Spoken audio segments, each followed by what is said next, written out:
want to drill down deeper into all the stuff that's going on behind the scenes, especially in the beginning, because I think a lot of folks think that the approach to building an asset like you have is primarily tactical, and I don't think it is. Certainly not at the beginning. I think it's much more relational. And so you and Chris were developing a relationship, and then you and so-and-so, and you said working nonstop behind the scenes, developing the relationships with the people that have influence in the space that you wanted to be in.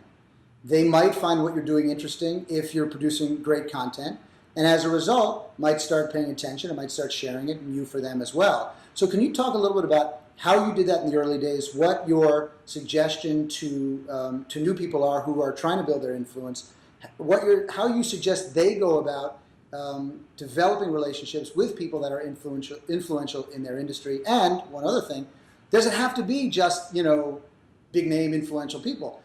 Can you develop relationships with people that are on the same page as you and produce similar results? Right. So again, let me stress that when I started Copyblogger, no one knew me. No one. I was not involved in the blogging industry or the content industry. I just been using content, using blogs since 2001, but in my own little way. I was just building my business. That's all I cared about, right? And that kind of business, I was able to do that with a combination of pay-per-click to get rolling because I was using, I guess, a combination of strategy and tactics that no one else was, and that way I was able to be successful. But in 2005, 2006, and forward, we've become much more socially oriented, much more relationship. It really, you keyed right in on it. It's the key.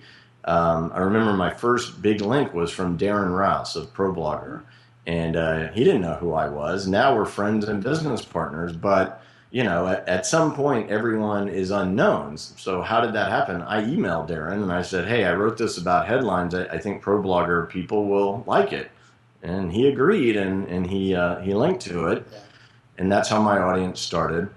About 3 months in, I decided to create a free report, longer piece of content, which people weren't really doing at that time on blogs.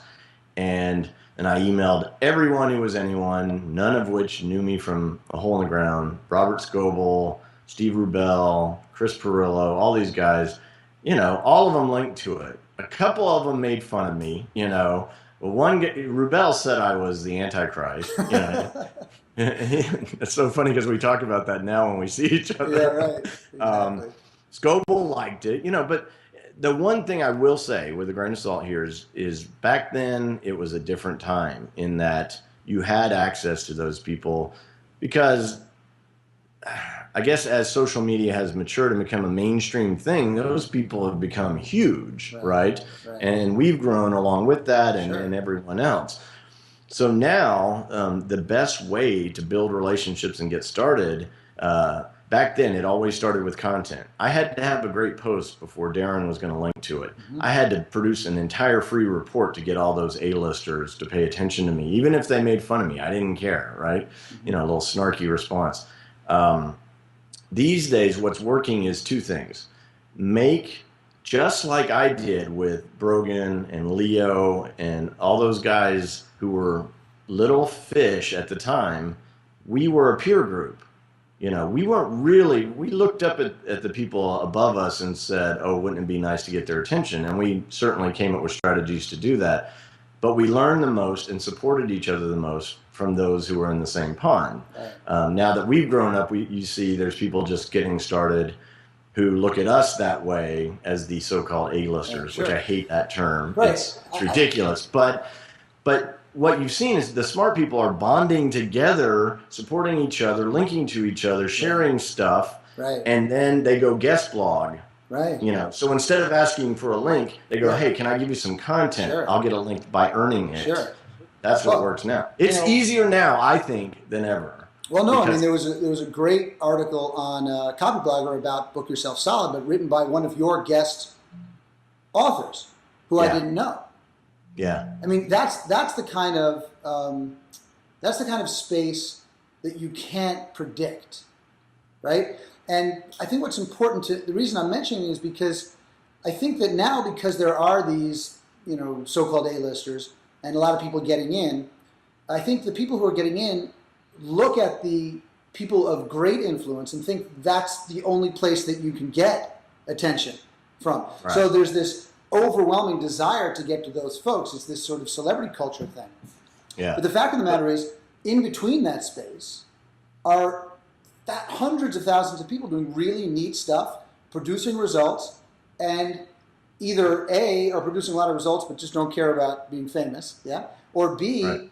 are not producing massive results, but if you band together with these folks who are either on the same page or 1 or 2 pages ahead, or, as opposed to 6 books ahead, you can produce a lot more content a lot quicker. You agree?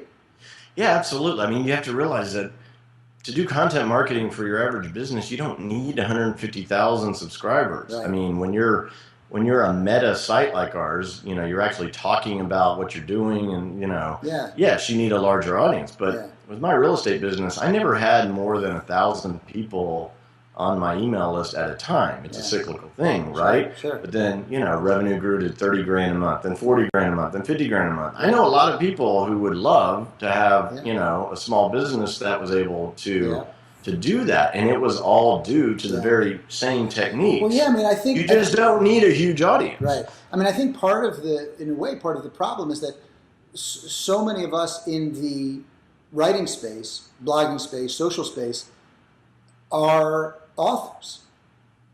So we're doing a certain kind of marketing where we need mass appeal. And it comes back to context, right? It comes back to context. We try to point that out. Sometimes I think our friends think we're taking a shot at them, but we're not. We're just saying, don't mimic Brogan. That's right. Brogan has a certain business model. His business model is not even the same as my business model, right? Because we're not on the speaking circuit and things like that. So people get lost with context. And you mentioned the key phrase, which is business model, because oftentimes we start trying to go out and market before the business model is well formed. Yeah. And if we have a business model, then we can look at the context of our marketing in context or in relation to that model. I think that's important.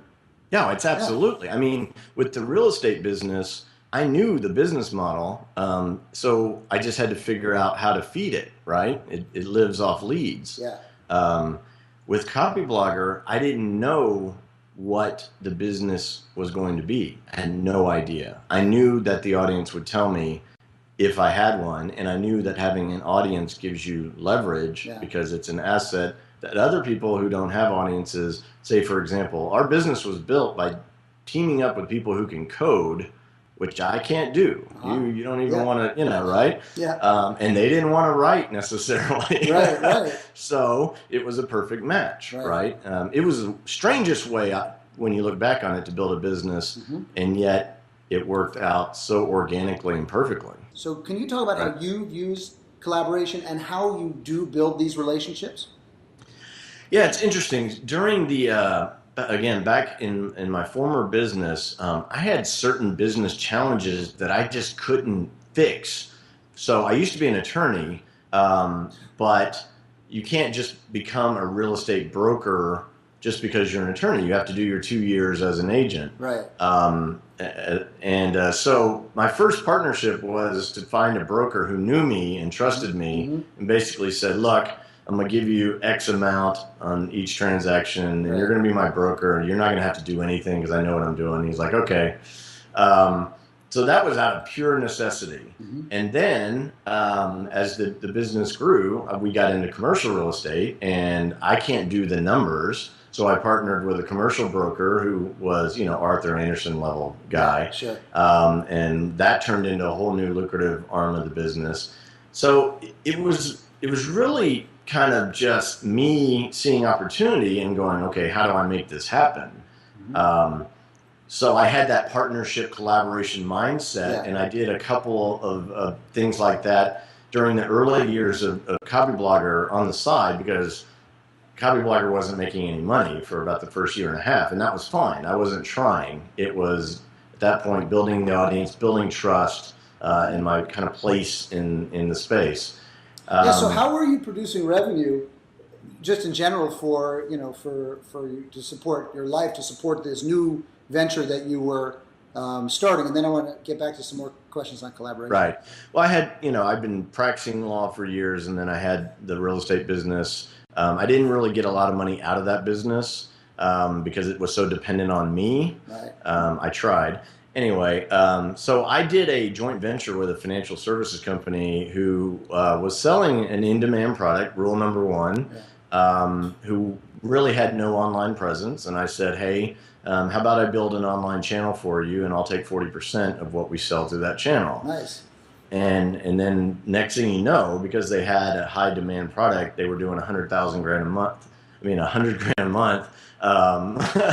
And all of a sudden, and that went on for a while, and that was gravy until they decided that I was too expensive. Sure. And, Right. Yeah, that you got to look out for those things. Make sure you have good contracts when you do these things. Yeah. Anyway, that went on, and then by 2007, Tony Clark and I launched.